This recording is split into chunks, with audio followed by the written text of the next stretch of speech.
Terima kasih Anda kembali bersama kami di Kompas Malam. Saudara, Menko Perekonomian yang juga Ketua Umum Partai Golkar Erlangga Hartarto menyatakan Presiden Jokowi akan mendapatkan peran khusus di pemerintahan baru mendatang. Meski demikian, Erlangga tak menjelaskan detail seperti apa peran atau keterlibatan Jokowi di pemerintahan baru yang nanti ia hanya meminta publik untuk menunggu hasil resmi rekapitulasi hasil pemilu dari KPU. Isu cawe-cawe Jokowi di pemerintahan baru muncul setelah dalam rapat kabinet Senin kemarin Presiden Jokowi membahas salah satu program Prabowo Gibran yaitu makan siang gratis. Ada perannya enggak? Ya tentu akan ada perannya, tapi kita tunggu saja. Gimana? Kalau ada pandangan Pak Jokowi terlalu cawe-cawe pemerintahan Pak Prabowo gimana Pak? Terima kasih Pak. Thank you. Kita tunggu keputusan KPU. Siap. Ya. Pak, tapi kalau keputusan KPU belum keluar, Ya, programnya belum Pak keluar. Prabowo udah dibahas, Pak. Itu Program kan makan siang. namanya envelope, amplop, Amplop gimana Pak maksudnya Pak? amplop anggaran. Kan harus dibaca detailnya lagi, dalamnya isinya apa. Ya, bagaimana mengartikan peran Jokowi di pemerintahan baru nanti? Kita akan bahas bersama Prof. Hamdi Muluk, Guru Besar Psikologi Politik UI. Selamat malam, Prof.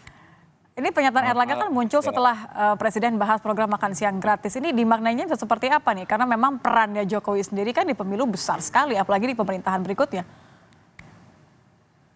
Iya, bahwa misalnya peran Jokowi dalam proses Prabowo Gibran ini saya kira kan makin kesini makin terkonfirmasi gitu. Bahwa ya istilahnya sekarang Pak Jokowi itu udah punya saham lah kira-kira di pasangan yang akan menang ini. Dan kemungkinan memang akan menang sih kalau lihat dari hasil hitung cepat dan biasanya kan juga tidak banyak berbeda nanti dengan KPU. Nah, tapi bahwa misalnya bagaimana sebenarnya deal antara dua orang ini sesungguhnya kan kita hanya bisa meraba-raba dari luar karena dua orang ini yang persis tahu gitu. Karena mungkin saja deal itu sudah ada proses panjang juga, misalnya kita nggak tahu ya dari waktu Pak Prabowo masuk ke kabinet itu deal-deal apa aja dan secara gradual akan berjalan terus misalnya sampai kita tahu sekarang tiba-tiba bahwa Pak Jokowi itu ya berada di kubu Prabowo dulu lawan politiknya dan meninggalkan partai asalnya PDIP. Ini kan agak beyond imagination banyak orang juga gitu lagi. Ya, Nggak ditebak ya? tidak ada presidennya juga sebelumnya gitu, jarang juga presidennya sebelumnya tiba-tiba beloknya ke situ gitu ya. Nah sekarang sinyal kedua misalnya ternyata dibahas di kabinet kemarin tentang ada kemungkinan bahwa program makan siang ini Masuk ke BBN. akan masuk di BPN, artinya akan dikunci juga di GBH di era APBN tahun depan ketika Prabowo sudah memerintah misalnya. Nah ini kan semakin jelas bahwa pemerintahan ini ya kalau kita mau mengibaratkan ya salah satu pemegang saham terbesarnya bisa jadi Joko Widodo begitu. Kalau pemegang saham terbesar kira-kira perannya apa nih nanti jadi CEO, jadi COO atau kira-kira peran apa menurut Anda yang paling tepat bagi Jokowi nanti? Ini juga masalahnya di kita kan belum ada presidennya juga. Kalau kita lihat di Undang-Undang 39 2008 itu tentang pembentukan kabinet itu kan sepenuhnya hak prerogatif presiden. Tapi kan jumlahnya juga dibatasi oleh undang-undang. Nah, misalnya posisi yang kita membayangkan tentu nggak mungkin Pak Joko Widodo sejajar dengan menteri posisinya. Jadi dia harus di atas menteri, mungkin bayangnya begitu. Di atas juga menteri koordinator. Nah, apa ya yang nomenklaturnya itu yang ada gitu loh. Di Undang-Undang 39 itu nggak disebut sih. Misalnya kalau paling logis misalnya menteri utama kan. Prime Minister, menteri utama itu kan Prime Minister ya. Menteri utama di atas, tapi kan sistem kita bukan sistem presiden, bukan sistem parlementer, di mana ada prime minister gitu loh. Kita presidensial, presiden memegang kekuasaan tertinggi untuk